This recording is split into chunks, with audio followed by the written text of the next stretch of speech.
So I'm officially Kenless and on my own, but it's time to drive the Model 3. Hey guys, this is Austin. The Tesla Model 3 is a big deal, so this promises to be one of the first mass market electric cars, and I spent tonight at the launch event here in Fremont. First of all, huge shout out to Dan. He's the only reason I'm actually here right now, because he gave me a call like a few days ago. He's like, yo, do you want to come and check out the Model 3 event? So I needed somebody that has a good tech background. And someone who can vlog? Somebody that can vlog, that's good at holding that. It's easy to forget just how big of a deal this is. So unlike something like the Model S, which starts at around $70,000, you can pick up a Model 3 for about $35,000, and that's before the tax breaks, which can bring it down even cheaper. They announced two models today, a standard as well as a long-range option.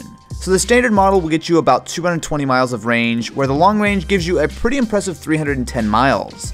So what's interesting is they're no longer branding it just like the Model S with the actual kilowatt hours, but most people are guessing that the base model is going to be around 50 kilowatt hours and about 70 for the long range. Quite a bit smaller than the Model S, but this is also a smaller and lighter car. Because like Model S is already, and Tesla's made it clear, a superior car. So Yeah. there's almost no reason for someone to go from Model S to Model 3. Right, the Model 3 is the lower end entry level. It's the entry level for people who wanted a Model S, couldn't quite get there, but now have this $35,000 option. It does, however, look very, very similar to the Model S. Personally, I like the look. It's sort of like a mix between a shrunken Model S mixed with a little bit of Porsche Panamera. It's a little bit awkward in photos, and even video doesn't totally do it justice, but in person, I've got to say, especially from the rear sort of three-quarter view, it is a really nice looking car.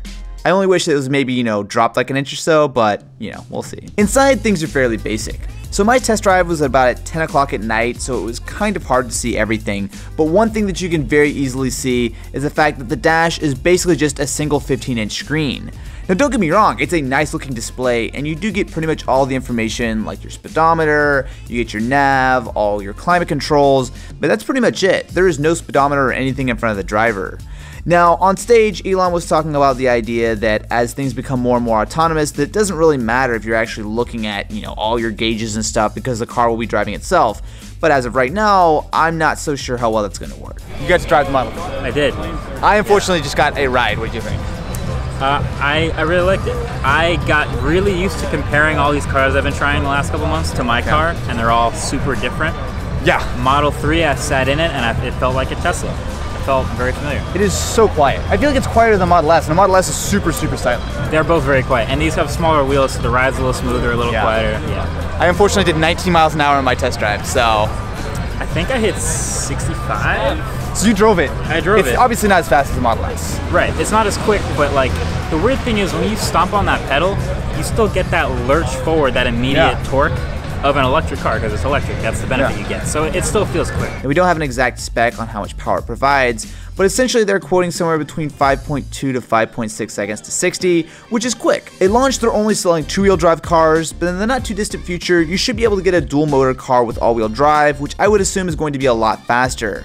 However, don't expect this to be able to outrun a Model S anytime soon. That is still going to be over double the price, and I'm sure that they do not want it to get too close. The Model 3 does support autopilot, just like the Model S as well as the Model X, which means that essentially right now it can drive itself on the highway, but in the future you should be able to upgrade it to a nearly fully autonomous experience. They weren't showing off autopilot tonight, and the full autonomous version is definitely going to be a little ways out, but in theory, a Model 3 that you buy today has all the hardware that you need that you can drive from point to point without even having to touch any of the controls. Sitting behind the wheel, you see more. Like the nose gets down and out of the way, where in Model S, the nose is very much in your frontal peripheral. And this is way smaller than a Model S. Way smaller. It feels like 25% smaller on the outside, but on the inside, not that bad. Not that bad. So bad. I only got to spend a little bit of time with the Model 3 tonight, but they are well on the way to shipping them. So Elon Musk claims that they're going to be shipping about 20,000 Model 3s a month by the end of the year. So if you've got that pre-order in, they're actually going to be coming fairly soon.